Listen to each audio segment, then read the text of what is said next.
Hello दोस्तों, competition genius world centre में आपका स्वागत है। आज का टॉपिक है टीचिंग एप्टीट्यूड।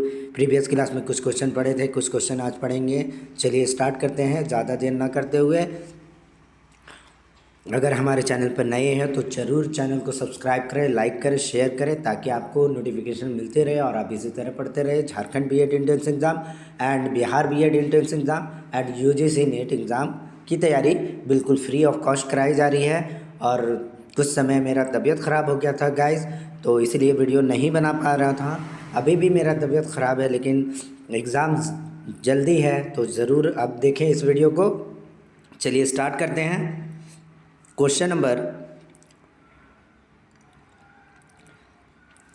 30 में बोल रहा है कक्षा की पृष्ठभूमि तैयार करने से संबंध होता है। पहला ऑप्शन है विभिन्न पृष्ठभूमि के बालकों को एक साथ शिक्षण देना। दूसरा है कक्षा की भूमिका को प्रस्तुत करना। तीसरा है समायोजन संबंधित तथ्यों को उजागर करना। और चौथा है उपयुक्त सभी। तो इसका जो राइट आंसर होगा 30 का, वो होगा आपका ऑप्शन डी। ऑप्शन डी इसका राइट आंसर हो जाएगा। चलिए 31 क्वेश्चन में देखते हैं। शिक्षण में छात्रों के अवसर देने से क्या आशा होता है। पहला है छात्रों को सिखाने का अवसर देना। दूसरा है भावनात्मक समझ को परखना। तीसरा है बच्चों की क्षमता अनुसार कार्य देना। और चौथा ऑप्शन है उपयुक्त सभी। तो उपयुक्त सभी होगा इसका राइट आंसर। उपयुक्त सभी होगा, ऑप्शन डी इसका राइट आंसर होगा। चलिए नेक्स्ट में देखेंगे।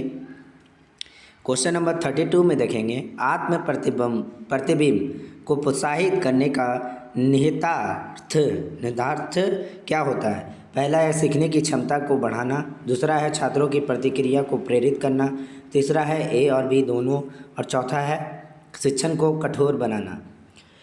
इसका जो राइट आंसर है 32 का, वो है ऑप्शन सी। ऑप्शन सी ए और बी दोनों आंसर हो जाएगा। ठीक है, चलिए क्वेश्चन नंबर 33 में देखेंगे शिक्षण की दृश्य तकनीकों का प्रयोग किस प्रकार के छात्रों के लिए अपेक्षित होता है। पहला है कमजोर छात्रों के लिए।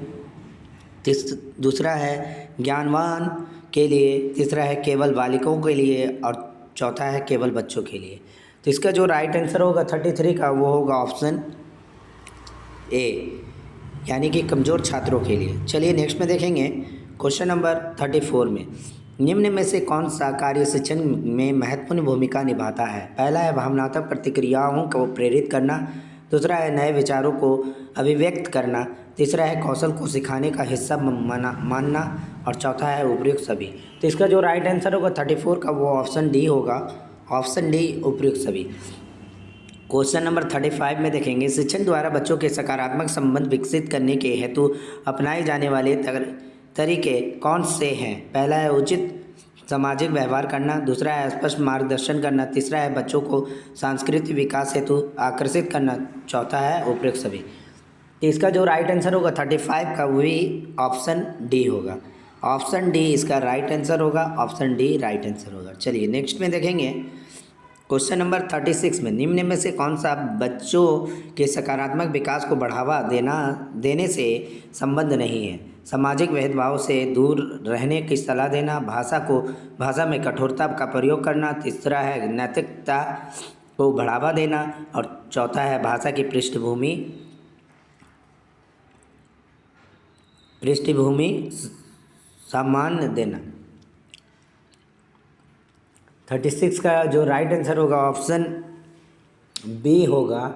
ऑप्शन बी, भाषा में कठोरता का प्रयोग करना। ऑप्शन बी इसका राइट आंसर होगा।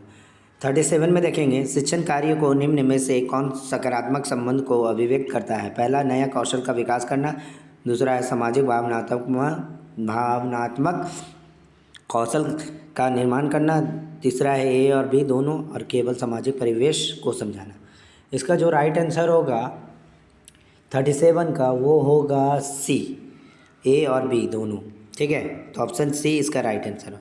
चलिए नेक्स्ट में देखेंगे क्वेश्चन नंबर 38 में देखेंगे सामाजिक भावनात्मक संबंधी कितनी रणनीतियों का व्याख्या की जाती है। पहला 5, दूसरा 7, तीसरा 8, चौथा 9। इसका जो राइट आंसर होगा 38 का, वो होगा ऑप्शन बी, 7 होगा। 39 में देखेंगे सामाजिक भावनात्मक समायोजन संबंधित रणनीतियाँ है। पहला है सामाजिक बातचीत, दूसरा है सामाजिक और भावनात्मक समझ, तीसरा है समस्या समाधान, चौथा है उपयुक्त सभी। तो इसका जो राइट आंसर होगा 39 का उपयुक्त सभी होगा, ऑप्शन डी। उम्मीद करता हूँ वीडियो पसंद आया होगा, तो प्लीज़ लाइक करें, शेयर करें एंड सब्सक्राइब करना बिल्कुल ना भूलें। सब्सक्राइब बिल्कुल फ्री है यार, तो ज़रूर सपोर्ट करें यार। और मैं बड़ी मेहनत से वीडियो बनाता हूँ, तो ज़रूर अंत तक वीडियो देखें और आपको फ़ायदा ही मिलेगा, नुकसान तो आपका होगा नहीं। आप ज़रूर तैयारी करें और आपको सरकारी बीएड कॉलेज ज़रूर मिले। और मैं दुआ करूँगा कि आपको सही एजुकेशन, सही आपको कॉलेज मिले। और थैंक यू।